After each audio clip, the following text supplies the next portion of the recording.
تو بیوی اس کے نکاح سے نکل گئی. رجوع کا اختیار خاوند کے پاس ہے نا، لیکن بیوی چلی گئی. اس کا کام ہے وہ نکلے، سامان اٹھائے اور نکلے، گھر پہنچے. اور مہینے سے پہلے پہلے اگر شوہر نے اس کے ساتھ رجوع کر لیا تو یہ اس کی بیوی ہے، نہیں کیا تو وہ دوسرا نکاح کر سکتی ہے. یہ شریعت کا مسئلہ ہے جو میں آپ کو سمجھانا چاہ رہا ہوں. یہ عام لوگوں کو بالکل نہیں پتا اور یہ ہے بالکل حقیقت ہے. اب کیا ہوگا، اس ایک طلاق کے بعد وہ اگر دوسری شادی کرتی ہے، کر لی اس نے، مگر دوسری شادی ابھی اس نے کی تھی، نکاح وہی تھا، ابھی خلوت سیاح بھی نہیں ہوئی تھی کہ خاوند فوت ہو گیا. ایک بات ہے، ایک مسئلہ ہے، ایسا ہو سکتا ہے خاوند فوت ہو گیا، اب اس کو عدت بھی نہیں بیٹھنا اس نئے خاوند کی. پچھلے خاوند کے ساتھ اسی وقت جا کر، خاوند کی لاش اگر پڑی بھی ہوئی ہے، پچھلے خاوند کے ساتھ اسی وقت جا کر بغیر عدت کے نکاح ہو سکتا ہے. کیوں؟ نیا نکاح ہو جائے گا. کیوں؟ اس لیے کہ پچھلے خاوند سے اس کو فقط ایک طلاق ملی تھی. اس ایک طلاق کی برکت یہ ہے کہ اب بغیر کسی عدت کے ہی یہ اس پہلے خاوند کے پاس آ کر شادی کر سکتی ہے اور نکاح کر سکتی ہے. نکاح ہوگا، نئے حکمار کے ساتھ نکاح ہو جائے گا. مگر وہ جو عدت گزارنا اور دوسرے شوہر سے صحبت کر کے آنا، وہ 3 طلاقوں کے بعد ہوتا ہے. دوسری طلاق کے بعد بھی اگر اس کی شادی ہو جاتی ہے اور وہ پھر واپس آتی ہے تو تب بھی اس کے اوپر وہ بات نہیں آئے گی. تو یہ مسئلہ جو ہے نا سمجھنا چاہیے. اور اللہ تعالیٰ اپنے حبیب کے صدقے ہمیں دین کے مسائل کو غور سے سن کر سمجھ کر اپنی زندگیوں کو سنوارنے کی توفیق عطا فرمائے. اچھا، یہ تو اتنی بات ہو گئی. یہ تو ان عورتوں کے بارے میں جن کو نافرمانی کی بنا پر طلاق دیتی آتی ہے، یا اس شوہر کو جو ہے نا بے نور اور بے رونق کیا گیا. کون؟ جس نے ایک ہی وقت میں طلاق دے دی بیوی کو، یا شریعت کے خلاف ہو کر اس نے جو ہے نا وہ ظلمن طلاق دی اور عورت پر ظلم کیا، یا جو کچھ بھی باتیں ہیں. لیکن ایسی ایک صورت بھی ہے کہ عورت کو طلاق دینے والا مرد جو ہے وہ اللہ کی نظر میں محبوب ہو جاتا ہے. اللہ اس سے خوش ہوتا ہے اور طلاق دینے پر اس کے حالات میں اللہ اور برکت دے دیتا ہے. اور طلاق کی برکت سے اللہ پاک اس مرد کو بہت عزت دیتا ہے. وہ کیا ہے؟ اگر عورت گستاخ رسول ہو جائے، عورت اگر گستاخ صحابہ ہو جائے، عورت اگر گستاخ اہل بیت ہو جائے، عورت اگر گستاخ ہے، بے ادب ہے، اللہ کے رسول کی اس نے بے ادبی کر دی ہے، کھڑے کھڑے ایک ہی سیکنڈ میں اگر اسے 3 طلاقیں دے گا اتنا ہی زیادہ اللہ تعالیٰ اس سے راضی ہو جائے گا. اس لیے کہ اللہ اور اس کے رسول کی تعظیم بہت بڑی ہے. ہاں، اگر اسے معلوم ہے کہ اس کی اصلاح ہوگی اور توبہ ہو سکتی ہے اور یہ عورت ابھی اس طرح بات کر رہی ہے، لیکن اگر اس کو میں سمجھاؤں گا تو یہ باز آ جائے گی، تو پھر طلاق دینا غلط بات ہے. کیونکہ پھر اس کو سمجھائے اور اس کو دین کی راہ پر لائے. اللہ تعالیٰ اپنے حبیب کے صدقے میں دین کے سارے معاملات میں برکات عطا فرمائے. تو فرمایا کہ حضرت عوف بن مالک جو تھے، ان کے ایک بیٹے کو مشرکین نے قید کر لیا. تو عوف جو ہیں وہ نبی پاک کی بارگاہ میں حاضر ہوئے. انہوں نے عرض کیا، حضور میرا بیٹا مشرکین نے قید کر لیا ہے، اور اس کے ساتھ یہ بھی کہا کہ حضور میں محتاج بھی ہوں، گھر میں آج کل کھانے پینے کا بھی کچھ نہیں ہے، اور بڑا نادار ہو گیا ہوں، اور لوگوں سے مانگ بھی نہیں سکتا، بڑی پریشانی ہے. نبی پاک علیہ السلام نے فرمایا اللہ کا ڈر رکھو، نماز نہ قضا ہونے دو، گھر میں کثرت سے پڑھتے رہو لا حول ولا قوت الا باللہ العلی العظیم. تو امیر بھی ہو جاؤ گے اور بیٹا بھی واپس آ جائے گا. لا حول ولا قوت الا باللہ العلی العظیم. وہ دونوں میاں بیوی بیٹھے جناب علی تو 500 بار صبح، 500 بار دوپہر، 500 بار شام لگے ہوئے ہیں، پڑھ رہے ہیں. تو ایسے کر ہی رہے تھے. تو پڑھنا شروع کیا تھا، ابھی پہلا ہی دن تھا، پڑھنا شروع کیا ہی تھا، تو بیٹے نے دروازہ کھٹکھٹایا. انہوں نے دیکھا تو بیٹا کھڑا ہے اور اس کے ساتھ جو ہے نا 4000 بکریاں ہیں. وہ کہا یہ کیا؟ کہنے لگے وہ دشمن جو ہے نا وہ سوئے ہوئے تھے، تو بس میں جو ہے نا اٹھ کر ان کی ساری بکریاں کھولیں اور وہاں سے جناب علی نکل بھاگا اور آ گیا. تو لا حول ولا قوت الا باللہ العلی العظیم کی اتنی بڑی برکت ہے. اب وہ تو کہنے لگے بھائی اس طرح نہیں ہوگا, تو قبول ہے, یہ بکریاں جو ہے نا حضور سے پوچھیں گے, حضور کیا فرماتے ہیں, حضور کے پوچھے بغیر ہم نہیں کوئی کام کریں گے. تو لہٰذا وہ حضور کی بارگاہ میں گئے اور عرض کیا کہ یا رسول اللہ, حضور یہ جو بکریاں ہیں ان کا کیا کریں, آپ کے وسیلے کی برکت سے میرا بیٹا تو آ ہی گیا ہے, لیکن بکریوں کا کیا کریں. حضور نے فرمایا یہ اللہ تعالیٰ نے لا حول ولا قوت الا باللہ العلی العظیم کی برکت سے تمہیں خزانہ دیا ہے, تو تمہاری دونوں باتیں پوری ہو گئی, جاؤ یہ بکریاں تمہاری ہیں, اللہ پاک نے تمہیں عطا کر دی ہیں. سبحان اللہ. تو اس موقع پر یہ آیت کریمہ نازل ہوئی, وَمَن يَتَّقِ اللَّهَ يَجْعَل لَّهُ مَخْرَجًا وَيَرْزُقْهُ مِنْ حَيْثُ لَا يَحْتَسِبُ وَمَن يَتَوَكَّلْ عَلَى اللَّهِ فَهُوَ حَسْبُهُ. جو ڈر جاتا ہے, یہ کس کی تعریف ہو رہی ہے, اس صحابی کی جس نے مصطفیٰ کی زبان سے گیا کہ ادھار مانگنے, پیسے مانگنے, گھر کی محتاجی بتانے کے لیے گیا, اور بیٹا بھی گما ہوا ہے, بیٹے کی بھی بات کرنے کے لیے گیا. حضور نے جواب میں فرمایا لا حول ولا قوت الا باللہ العلی العظیم پڑھو. اس وظیفوں کو لے کر اس طرح آیا کہ جیسے دونوں جہان کی کائنات مل گئی ہے, دونوں جہانوں کے خزانے مل گئے. اتنے یقین والے تھے وہ صحابہ, کاش ان کے یقین کی کوئی خیرات ہم سب کو بھی نصیب ہو جائے. آ کر وہ پڑھنا شروع کر دیا. ادھر پڑھنے کی دیر تھی, اللہ پاک نے ان کو بیٹا بھی عطا کر دیا, اور بیٹے کے ساتھ 4000 بکریاں بھی نصیب ہو گئیں. محبت والو, پیار والو, اس وقت اللہ نے یہ آیت نازل کی, وَمَن يَتَّقِ اللَّهَ, جو اللہ سے ڈرتا ہے, يَجْعَل لَّهُ مَخْرَجًا, وہ اللہ اس کے لیے مشکلوں سے نکلنے کی, قید سے نکلنے کی, جیلوں سے رہا ہونے کی, مشکل سے دور ہونے کی رستے خود بناتا ہے. وَيَرْزُقُهُ مِنْ حَيْثُ لَا يَحْتَسِبُ, اور انہیں وہاں سے عطا کرتا ہے کہ ان کو گمان بھی نہیں ہوتا. ان کو گمان تھا کہ بیٹا, وہ تو بیٹے کے لیے پریشان تھے, بیٹا ہے, بیٹا کیا آ گیا, 4000 بکریاں بھی لے کے آ گیا. تو اس طرح اللہ غیبی مدد دیتا ہے. تو لوگوں اللہ کی یاد پر یقین رکھو. اور یہ وظیفہ حضور اعلیٰ و بالا ہمارے سرکار میرے دادا مرشد حضور سیدنا ثانی سرکار کی طرف سے بھی عطا کیا جاتا ہے اکثر احباب کو, کہ 500 مرتبہ لا حول ولا قوت الا باللہ العلی العظیم اول آخر 100 مرتبہ دروشی پڑھ کر بس انشاءاللہ جس مقصد کے لیے بھی دعا کی جاتی ہے وہ مقصد پورا ہوتا ہے, اور خصوصاً رزق میں اللہ پاک بہت اضافہ فرماتا ہے. پھر اس کے بعد اگر طلاق ہو جائے اور بچہ بھی ہو دودھ پینے والا, تو بچے کو دودھ کون پلائے, اس کے حوالے سے بھی گفتگو اسی میں ہو گئی کہ بچے کو دودھ پلانا ماں پر واجب نہیں ہے, باپ کے ذمہ ہے کہ اجرت دے کر دودھ پلوائے. طلاق دے دی, اب بچہ تو اس کا ہے, باپ کا ہے, تو اب دودھ بھی وہ پلوائے, اور اسی ماں سے, یعنی جس کو طلاق دی اسی سے دودھ پلانا ہے تو پیسے دے دودھ پلانے کے. لیکن اگر بچہ ماں کے سوا کسی اور عورت کا دودھ نہ پیے یا باپ فقیر ہو, تو اس حالت میں ماں پر دودھ پلانا واجب ہو جاتا ہے.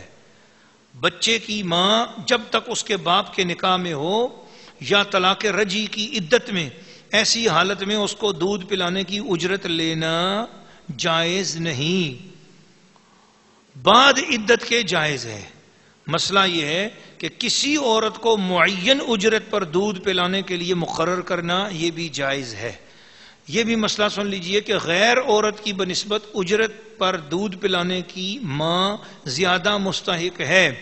ماں کا دودھ بھی ہے, کسی غیر عورت کا بھی دودھ ہے, تو پھر غیر عورت سے خاوند جو ہے نا وہ اس نفرت کی وجہ سے نہ پلائے کہ نہیں جی اب میں تو اس کو خرچہ نہیں دوں گا, کسی دوسری کو خرچہ دے دوں گا, اس کو نہیں دوں گا, کسی دوسری سے پلواؤں گا. تو شریعت نے کہا کہ نہیں سیدھا ہو, یہ غلط بات ہے. تو نے اگر دودھ ہی پلانا ہے دوسری سے, اور جبکہ ماں کے اپنا بھی دودھ ہے, تو بچے کی حقیقی ماں ہی بچے کو دودھ پلائے گی اور تو اس کا خرچہ اٹھائے گا. اگر ماں زیادہ اجرت طلب کرے تو پھر غیر زیادہ اولا. اگر ماں اس وقت نخرے کرے اور کہے نا جی میں تو جو ہے نا بہت زیادہ پیسے لوں گی, اور وہ شوہر جو ہے وہ سابقہ شوہر جو ہے اس کے پاس پیسے نہیں ہیں اتنے زیادہ, تو پھر اس کو اگر پھر غیر کوئی عورت مل رہی ہے جو اس سے کم پیسوں پر دودھ پلانے پہ تیار ہوتی ہے, تو پھر غیر عورت ٹھیک ہے. دودھ پلائی پر بچے کو نہلانا اور اس کے کپڑے دھونا, اس کو تیل لگانا, اس کی خوراک کا انتظام رکھنا لازم ہے. لیکن ان سب چیزوں کی قیمت اس بچے کے والد کے سر پر ہے. مثلا اگر دودھ پلائی نے، میرے خیال میں دودھ پلائی سے مراد دائی ہے، جو دودھ پلانے والی عورت ہوتی ہے، اس نے بچے کو بجائے اپنے بکری کا دودھ پلایا یا کھانے پر رکھا تو وہ اجرت کی مستحق نہیں ہوگی اس صورت میں جبکہ بکری اس کی اپنی ہوگی یا کھانا اس کا اپنا ہوگا۔ اگر کھانا اس نے قیمتاً خریدا یا بکری اس نے قیمتاً خرید کر بچے کے لیے دودھ پلانا چاہا تو اس صورت میں پھر وہ بکری کے دودھ کے پیسے بھی باپ دے گا اور کھانے کے پیسے بھی باپ دے گا۔